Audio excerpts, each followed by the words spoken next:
સતત વરસાદથી ખેતરો તો બેટમાં ફેરવાયા છે, કૂવા પણ છલકાઈ રહ્યા છે। ગીર સોમનાથ જિલ્લામાં સાર્વત્રિક કમોસમી વરસાદનો કહેર જોવા મળી રહ્યો છે।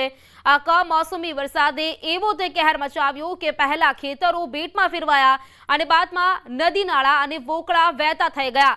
તો હવે ભર શિયાળે ખેડૂતોના કૂવાઓ પાણીથી ભરી દીધા છે। કૂવાઓના તળ ઊંચા આવતા કૂવાની બહાર પાણી નીકળવા લાગ્યા।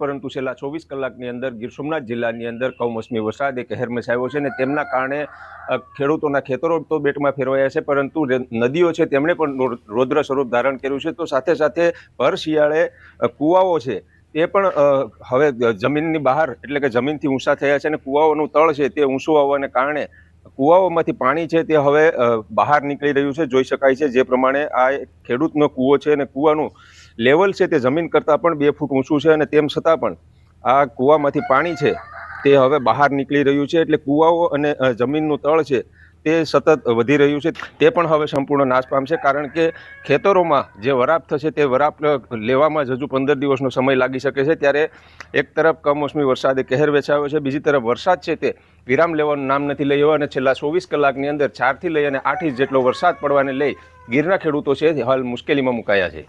દિનેશ સોલંકી, ન્યૂઝ 18 ગુજરાતી, ગીર સોમનાથ। તો ગીર સોમનાથના ઉનામાં મોડી રાત્રે કમોસમી વરસાદે ભારે પવન સાથે રમઝટ બોલાવી છે। ભારે પવન સાથે વરસાદ ખાબકતા કેટલાક વૃક્ષો પણ ધરાશાયી થઈ ગયા। સાથે જ શાહ એચડી સ્કૂલ બાજુમાં વૃક્ષો ધરાશાયી થયા હોવાનું જોવા મળ્યું છે। ઉનાની ચંદ્રકિરણ સોસાયટીમાં પાણી ભરાઈ ગયા છે। આ સોસાયટીમાં પાણી ભરાતા શહેરીજનો પણ પરેશાન થયા છે।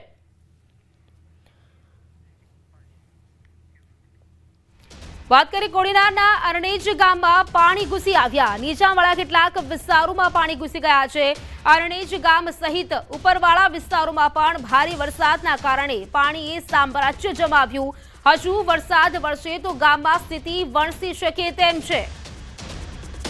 તો નીચાણવાળા કેટલાક વિસ્તારો છે ત્યાં પાણી ભરાઈ ગયા છે। કોડીનારનું અરણેજ ગામ, તે ગામમાં પણ પાણી ઘૂસી આવ્યા છે। અરણેજમાં આકાશી આફત ત્રાટકી હોય તે પ્રકારના દ્રશ્યો આપ જોઈ શકો છો। ગામમાં પાણી ઘૂસી આવ્યા છે, નીચાણવાળા વિસ્તારો છે ત્યાં પણ પાણી ઘૂસી ગયા છે।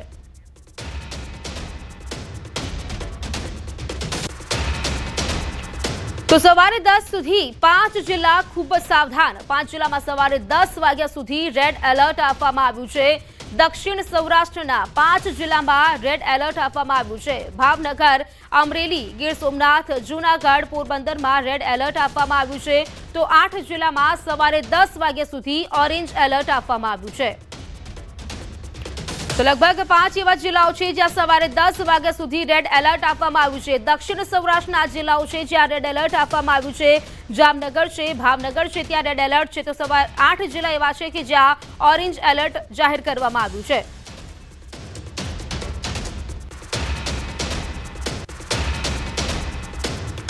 છેલ્લા 24 કલાકમાં 239 તાલુકામાં વરસાદ નોંધાયો છે અને સૌથી વધુ વરસાદ અમરેલીના રાજુલામાં નોંધાયો છે। લગભગ 8.64 ઇંચ વરસાદ રાજુલામાં નોંધાયો છે।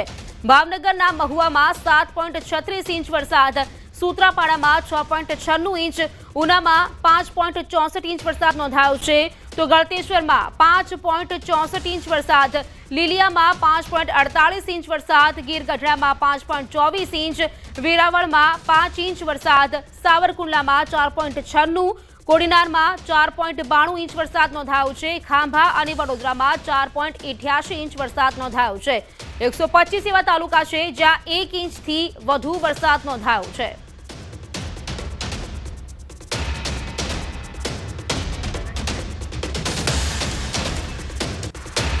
તો હજુ 4 દિવસ સુધી માવઠું પીછો નહીં છોડે। ગુજરાતના ખેડૂતો માટે માઠા સમાચાર।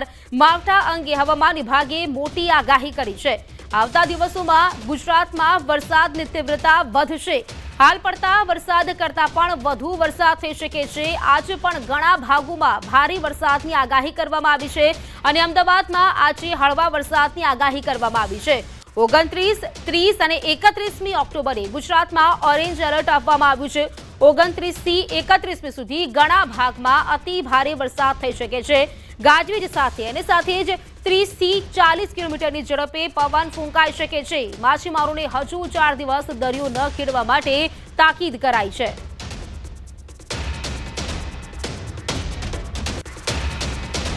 27, 28, 29 को हेवी रेनफॉल आइसोलेटेड प्लेसेस में दिया गया है और 31 अक्टूबर को फिर इंटेंसिटी थोड़ा बढ़ेगी। Heavy to very heavy isolated places में ऑरेंज वार्निंग के साथ दिया गया है और हेवी रेनफॉल वार्निंग के साथ 28 से लेकर 30 तक येलो वार्निंग के साथ दिया गया है। और उससे आगे 28 अक्टूबर को हेवी रेनफॉल का आइसोलेटेड प्लेसेस में दिया गया है और 29, 30, 31 के लिए heavy to very heavy rainfall orange colour के साथ दिया गया है आइसोलेटेड प्लेसेस में। कल के लिए 28 अक्टूबर के लिए गुजरात रीजन में जो ज़िला अभी हेवी रेनफॉल में आ रहा है, बनासकांठा, पाटन, भरूच, सूरत, नवसारी, वलसाड, डांग, दादरा नगर हवेली। और सौराष्ट्र कच्छ के लिए हेवी रेनफॉल पोरबंदर, जूनागढ़, अमरेली, भावनगर, द्वारका, गिर सोमनाथ, दीव और कच्छ के लिए दिया गया है। આ તરફ સુરતમાં કમોસમી વરસાદને લઈને ખેડૂતોના ડાંગરના પાકને મોટા પ્રમાણમાં નુકસાન પહોંચ્યું છે। ઓલપાડ જિલ્લાના સરોલી ખાતે સુકવવા મૂકેલા પાકમાં પાણી ભરાતા ખેડૂતોને મોટું નુકસાન થયું છે। ભીના થયેલા પાકને ખેડૂતો મજૂરો દ્વારા સાફ કરાવી રહ્યા છે। ભીના પાકને સુકવવા માટે ટ્રેક્ટર ભરીને બીજી જગ્યા પર સ્થળાંતરની કામગીરી છે તે ચાલી રહી છે। આપ જોઈ શકો છો જે ડાંગર સુકવવા મૂકી હતી તે ડાંગર હવે પલળી ગઈ છે। ઓલપાડના સરોલીમાં ખેડૂતોના પાકને જે પ્રકારે નુકસાન પહોંચ્યું છે। વધુ જાણકારી સાથે સંવાદદાતા કીર્તેશ મારી સાથે સુરતથી જોડાઈ ગયા છે। સુરતથી કીર્તેશ જોડાયા છે। કીર્તેશ, જે પ્રકારે વાત કરીએ કમોસમી વરસાદ વરસ્યો છે ને તેના કારણે ક્યાંક ખેડૂતોના પાકને મોટા પાયે નુકસાન થયું છે, શું જાણકારી આ વિશે?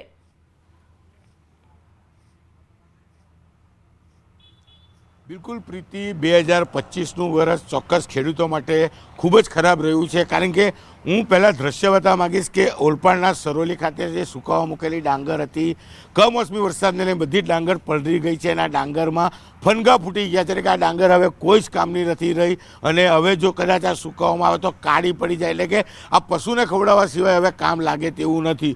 રહી 2025ની વાત, તો 2025માં ડાંગરનો પાક વર્ષમાં 2 વખત લેવામાં આવે છે, ચોમાસું ડાંગર અને ઉનાળુ ડાંગર। 2025ની શરૂઆતમાં ઉનાળુ ડાંગરનો પાક લેવામાં આવ્યો હતો અને આ પાક તૈયાર થઈ બજાર પહોંચે પહેલાં કમોસમી વરસાદને લઈ ડાંગર પલળી જતાં ખેડૂતોને નુકસાન થયું હતું। પણ ચલો નુકસાન વચ્ચે સહાય નથી આવી, પણ ખેડૂતોએ ફરી એક વખત વાવણી કરી અને ચોમાસું ડાંગર લીધું। પણ 2025નું વર્ષ પતે એ પહેલાં ફરી એક વખત કમોસમી વરસાદે ખેડૂતોને રાતા પાણીએ રડાવ્યા છે। દ્રશ્ય જોઈ શકાય છે કે આ સરોલીનું મોટું કમ્પાઉન્ડ છે કે જ્યાં તમામ ખેડૂતો પોતાની ડાંગર સુકાવા મૂકતા હોય છે અને જે રીતે 2 દિવસથી વરસાદ પડી રહ્યો છે જેને લઈને ડાંગરોમાં હવે ફણગા ફૂટી ગયા છે, એટલે કે ડાંગર કશું જ કામ લાગે એવી નથી। ખેડૂતો છે, આપણે સીધા એમની સાથે વાત કરીશું શું કેવું છે। એક કાકા છે, કાકા આમ ફરી જાવ, શું નામ આપનું? બાલુભાઈ, કેટલું નુકસાન કહો? કારણ કે 2025માં ઉનાળુ ડાંગરમાં કમોસમી વરસાદ, ચોમાસું ડાંગર, આ વખતે લગભગ 90% તો નુકસાન જ છે પૂરેપૂરું। અત્યારે શું પરિસ્થિતિ? અત્યારે બહુ ખરાબ પરિસ્થિતિ। જો અત્યારે તાપ ને જો સૂર્ય દેખાય ને ઉગાય તો થોડું ઘણું હાથમાં આવે ને તો ફણગા નીકળી ગયા પૂરા। કાકા ફનગા નીકળી ગયા છે, આ ડાંગર હવે શું કામ? એ ફેંકી દેવાનું બધે, એ નહીં લે, કોઈ નહીં લે, કોટનો નહીં લે, તો હવે એનું શું કરવાનું? એને ઢગલો કાંઈ ફેંકી દેવું પડે એને। બિલકુલ અન્ય ખેડૂતો છે, આપણે સીધા વાત કરીશું। જી કીર્તેશ, શું નામ આપનું? પરેશભાઈ પટેલ। બિલકુલ, તો જે પ્રકારે આપ જોઈ શકો છો દ્રશ્યોમાં ખેડૂતો પણ પોતાની વ્યથા ઠાલવી રહ્યા છે। હવે આ ડાંગર ફેંકી દેવી પડશે તેવું કહી રહ્યા છે।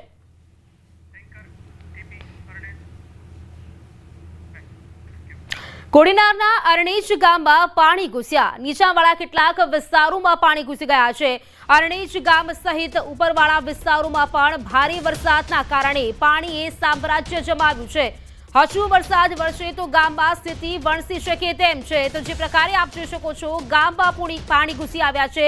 અરણેજમાં આકાશી આફત ત્રાટકી હોય તે પ્રકારના દ્રશ્યો છે। નીચાણવાળા વિસ્તારો છે ત્યાં પાણી ભરાઈ ગયા છે। ગઈકાલથી જે સતત અવિરત કમોસમી વરસાદ વરસી રહ્યો છે ને તેના જ કારણે તમામ નદી નાળા છે તે પણ છલકાઈ ગયા છે અને તેના કારણે ગામોમાં પણ પાણી ઘૂસતા જોવા મળી રહ્યા છે। જાણકારી સાથે સંવાદદાતા દિનેશ મારી સાથે જોડાઈ ગયા છે. દિનેશ, ગઈકાલે જ આપણી વાત થઈ હતી, જે પ્રકારે આપે કહ્યું હતું કે વરસાદ આ જ રીતે અવિરતપણે શરૂ રહેશે તો જે ગામો છે, નીચાણવાળા વિસ્તારો છે, ત્યાં પાણી ભરાઈ જશે અને તેવી જ સ્થિતિ બની છે. નીચાણવાળા વિસ્તારો છે, ગામડાઓ છે, ત્યાં પાણી ભરાઈ ગયા છે. દિનેશ,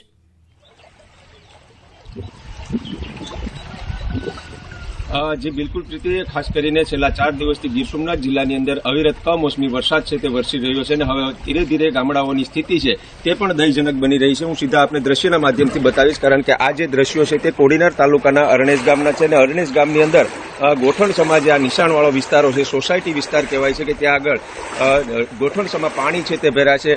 જોકે હાલ આ પાણી થોડું ઓછું છે, કારણ કે વહેલી સવારથી વરસાદે જરૂરથી વિરામ લીધો છે, પરંતુ મોડી રાતે જ્યારે ન્યૂઝ 18ના માધ્યમથી આપણે દ્રશ્યો બતાવવાના પ્રયાસ કર્યા હતા, કારણ કે મોડી રાત્રે લોકોના ઘરના દરવાજા સુધી છે ત્યાં પાણી પહોંચ્યું હતું. જોકે હાલ પણ લોકો કહી રહ્યા છે કે વધુ વરસાદ ન વરસે, કારણ કે જેમ જેમ વધુ વરસાદ વરસશે તેમ તેમ આ જે ગામડાઓ છે તેમની સ્થિતિ વધુ વણસી શકે છે. તો સાથે સાથે ઉના પંથકના પણ કેટલાક એવા ગામો છે કે જ્યાં આગળ આ પ્રકારની પરિસ્થિતિ છે તે ઊભી થઈ છે. પ્રીતિ, દિનેશ, જે પ્રકારે વાત કરીએ, આપે જણાવ્યું, આપણી પાસેથી માહિતી લઈશું. હાલ આભાર આપનું જાણકારી આપવા માટે. તો જે ગામડાઓ છે, નીચાણવાળા વિસ્તારો છે, ત્યાં પાણી ભરાઈ ગયા છે, લોકોના ઘરો સુધી પાણી પહોંચી ગયા છે. આપે જોયું, અમારા સંવાદદાતાએ જે આપને દ્રશ્યો બતાવ્યા છે, તમામ જે માર્ગો છે ત્યાં પાણી ભરાઈ ગયા છે.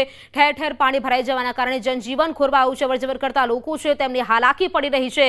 નદી નાળા છલકાયા છે, નદીઓ ગાંડીતુર બની છે, બે કાંઠે વહેતી થઈ છે અને તેના